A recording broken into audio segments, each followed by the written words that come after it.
Why is the Bible against sexual freedom? Well, when we ask this question, I think the first thing that needs to be stated is that the Bible is not against sexual freedom. As a matter of fact, just on the topic of sexuality and relationships, the Bible takes a very high view of sexuality. As a matter of fact, if you look and explore the Bible from beginning to end, Genesis to Revelation, you'll see that actually the Bible actually talks about sexuality and the beauty of sex. There's one book in particular called the Song of Solomon that spends a considerable amount of time on this topic, just the beauty of sex. So that's the first thing. High view of sex and sexuality in the Bible. More than that, are there rules that the Bible lays out for sexuality and relationships? Absolutely. But those rules are put in place for our well-being and actually for freedom, not to remove freedom.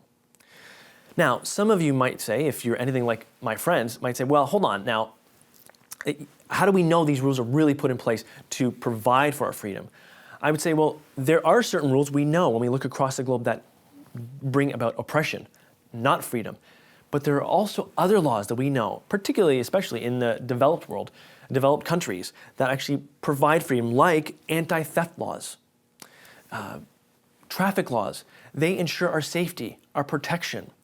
It is in that sense that the rules put in place in the Bible for sexuality are for our protection, for our well-being, for freedom.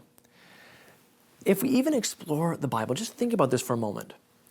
The Bible is a book about freedom.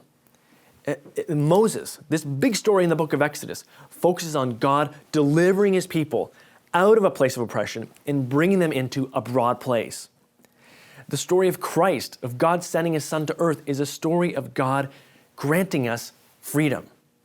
So when we ask the question, hey, look, is the Bible against sexual freedom? I would say absolutely not.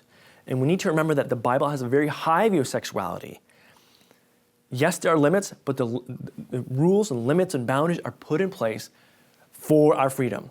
Thirdly, look at the Bible. Explore the Bible from beginning to end, and you will see that God is actually for us.